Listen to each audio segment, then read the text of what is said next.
Saglit, saglit, saglit! Wala ko. Hindi matatapos. Hindi pa. Hindi ka makakapag... Parang kanina tawag ako ng tawag eh, no? Ano susunod dito? Sige lang, hayaan mo kumulo. Anong pag-usapan natin, Pastor? Okay, so pag-usapan natin. Ayun pala. Ayan,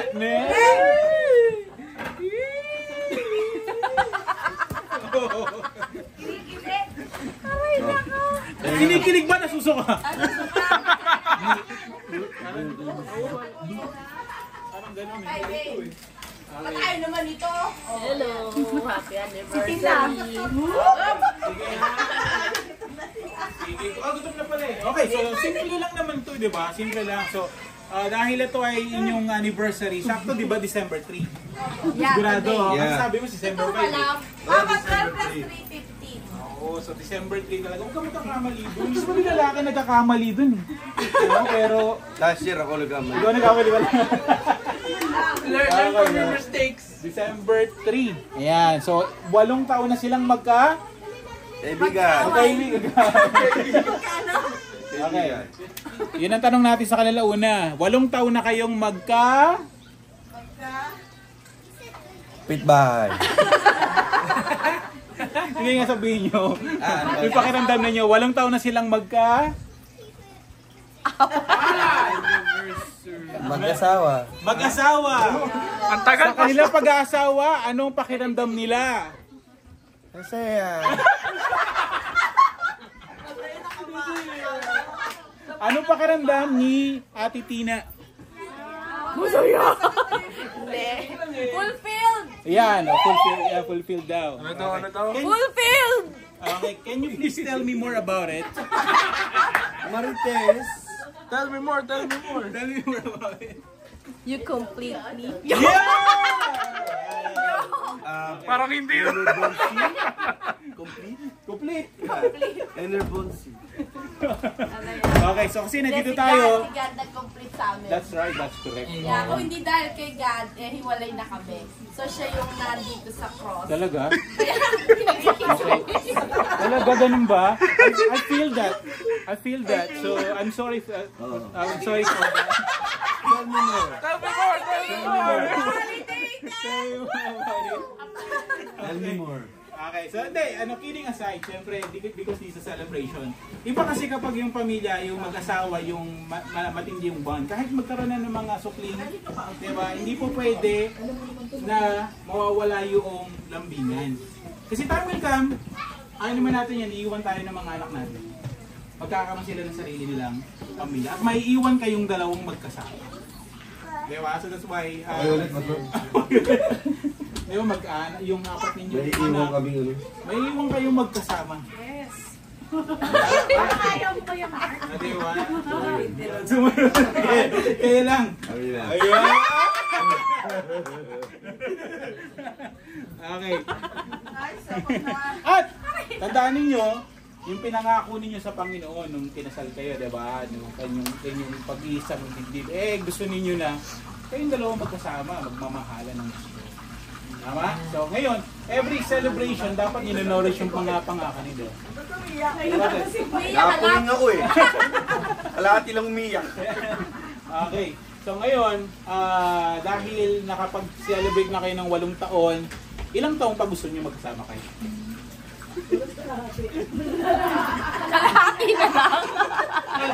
Kalahati na lang? Sabi niya. Wow. Hanggat nabubuhay. Yeah! Hanggang kamatayan. Till death do us pa. Mamamatay na yung niluluto ko. Okay. Okay, siguro, mamaya natin tanungin sila, tayo naman yung mga nandito, ano yung gusto natin sabihin sa mag-asawang ito. Paano tayo na ministeryo ha, paano tayo napasaya, paano tayo napalakas ng kanilang pagsasama. Di ba? Kasi nga, na-inspire ako kay Katniel. Ano na Katniel? Si Catherine Bernardo tsaka si Daniel Padilla naghiwalay. Kaya buong Pilipinas nagluluksa. Nagluluksa buong Pilipinas, naghiwalay. Wow! Totoo na tama eh. So parang ganun din, di ba? Sa church family natin, pag may nababalitaan tayo mga problema when it comes to family, apektado tayo eh. So that's why we encourage one another. Lalo na sa okay? So ngayon, pakinggan natin kung paano nyo, yung pagsasama ninyong dalawa, paano nakaka-apekto yan sa mga nandito ngayon. Una, hindi nyo naman sila inimbita, kagaya namin, di ba? Kasi ano eh, malamin kayo. Yeah. Una yata siya nagsasalita. Okay, sige. Si Faye nga nag-invite ka lang mo eh. Okay, sige. Sino gusto mauna? Si Peng nga hindi kumakain. Ayan, si Ate Jenny muna. Glory to God. Ako ay sa pangalan at kapangyarihan ng Panginoon, namamangha ako sa inyong mag-asawa.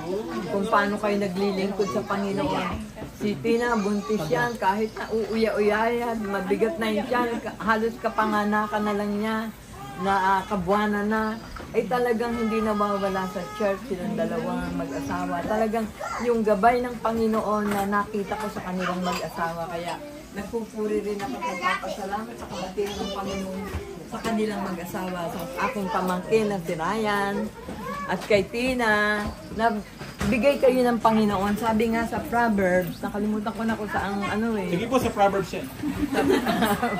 Sa Proverbs 14:19 ata. Okay, sige po. Gang sabi ng Panginoon, ang bahay at lupa namamana sa magulang.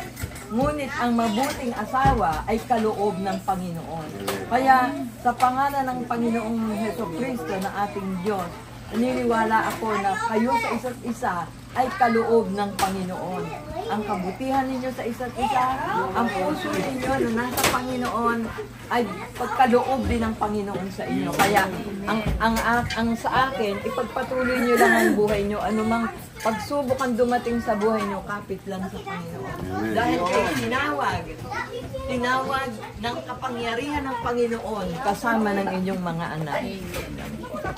Sa pangalan ng Panginoon. Grabe naman ang ano di ba? Idating ninyo sa Ate Zenny di ba? Kaya tuloy nyo lang daw. Huwag yung pag-aaway, yung pagmamahalan. Ako po. Ayan, sunod. Ayan. Pinilit lang po kasi talaga. Joke. Actually po, hindi talaga kami, diba? Naging close lang po kami simula nung nag-throw kami ng baby ng bridal shower. Tapos surprise. Baby pa? Bridal shower po. Hindi kayo nag-church. So sabi, nako, kailangan puntahan doon kala ama. Yun yung unang araw na Tapos, simula nun. Tapos, Walaan ko kung ano yan, matamisin din. Pala itong mga to. ay, salamat din mo to. Hindi po yung katulad nga ng sinabi ni Tita Sandy, always seeing them at church. Taga pala muna ako. Hello. They're very dedicated. Tapos pag sinabi mo kay Kuya Ryan na ayaw mo na, medyo mapapagalitan ka eh. Tapos bibigay sa'yo yung si Job. Sabi niya, si Job ba nagpaano. Kaya, Kuya Ryan and Ate Tis is our friends and a part of. Yun. Sabi ni Ate Zenny, hindi rin nawawala sa church. Yan nalilintang. Better late than never! Okay. Sabi ko kay Pastor kanina umaga, Pastor, nagpaalam po ba mga Amoranto wala dito ngayon? Sabi niya hindi. Okay po, late lang po pala. Okay, pero okay na rin yan. Thank you very much. Okay, salamat si Ate Faye. Sino pa gusto po magbati at paano sila naka-impact sa inyong sarili o sa inyong pamilya?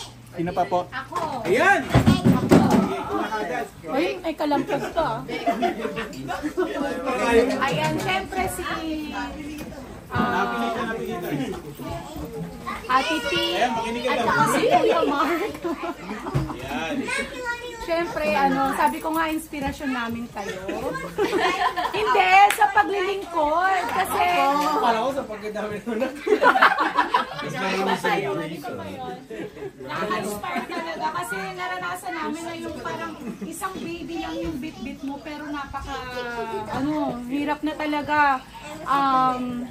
Tapos, ang hirap pa rin maging maganda, pero si Ate T, kayang-kaya pa rin maging maganda.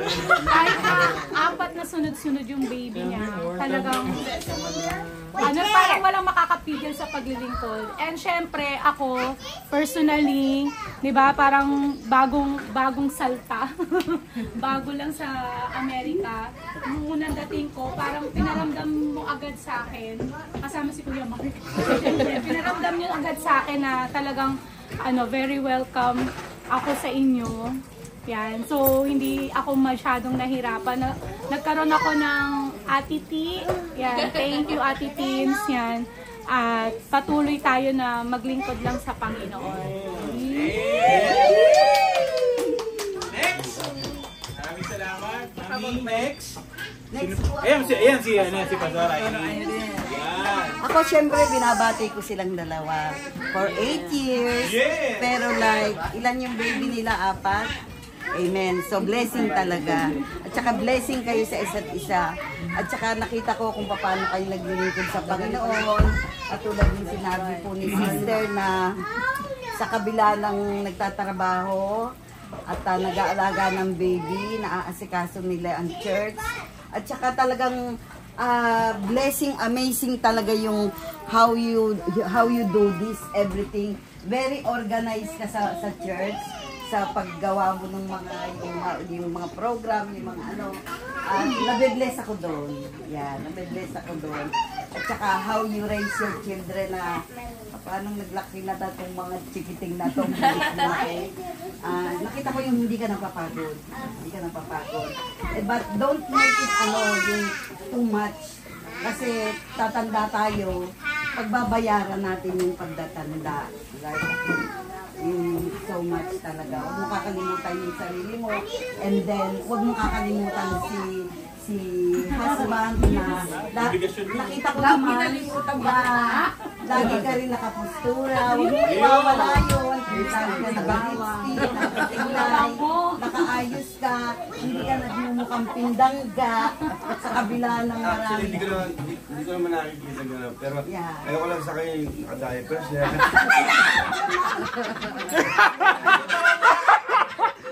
Ulan! Ano yan? Yung alam? Can you tell us more about it? Tell us more! I'll tell you more. Okay, di pa tapos Hindi pa ako. Nabe-bless ako kay Tina sa part na yon kasi hey, no. Nabe-bless ako sa iyo sa part na yon kasi you have 4 kids and yourself and trabaho and your part as being a wife. Kaya wag mong babaguhin yun, dagdagan mo pa yung pagpapaganda mo. Yan. Kasi yung pagpapaganda mo para sa iyong husband yun. Para yung husband mo, lagi ka makikitang laging fresh. Kasi babae ako, ganun po ako eh. Na talagang ganon. natural beauty si Ate T. Yung natural beauty na, tapos dadagdagan mo pa, di lagi kang mukhang Miss Universe. So ikaw yung Miss Universe ng buhay. Natural beauty. So yun lang po. Thank you very much. Sige po, sino pa gustong pagkakataon na to? Tita Beng, si Tita Beng. Tita Beng, may sasabihin si Tita Beng. Sino pa? Si Rem. Rem, may sabihin ka. Cameraman pa, Pastor. Rem, baka may gusto kang sabihin. Cameraman, Pastor. Bawal lang salita. Sige. Ay, kaya natin siya. Sayang, nakapunta agad. May picture. Ako talaga nakaganyan pa eh. Nakalive yan, ABS-CBN. Uy, nakalive yan. Happy anniversary. Ayan.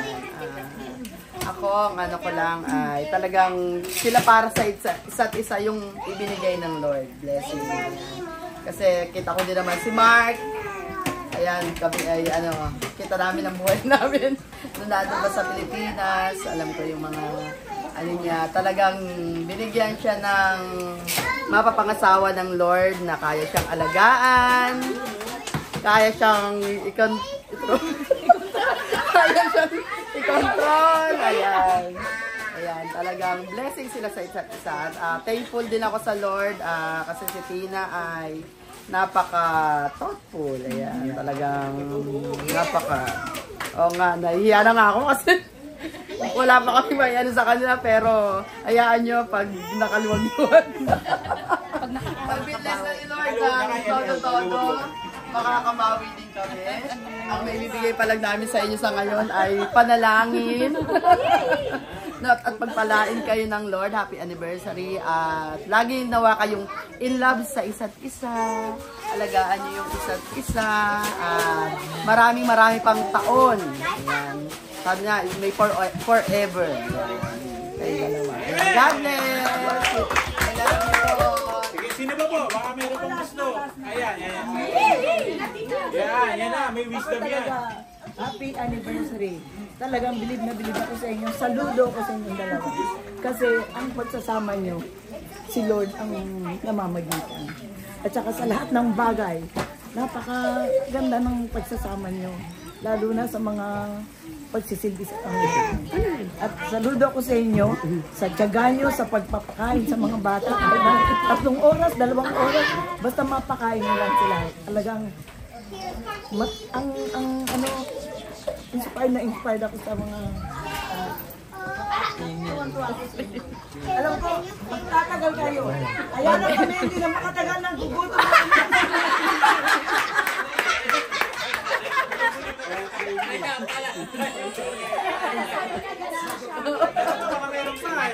Si Matt meron. Can you tell more about? Tell me more. Okay. Tell me more. Sorry, I have to speak English. Okay, faster. Thank you, Kuya. Thank you, Ate, for being an inspiration to us and my family. We're not following you, but we really want to follow an aspect of how well you guys love each other. God bless you and your anniversary. Yay! Yun. Anyone translate? Okay. Yun, maraming salamat sa inyong lahat. Ayan, si Mother Ruth. Ayan na, si Mother Ruth. Ayaw din pala. Tagalog.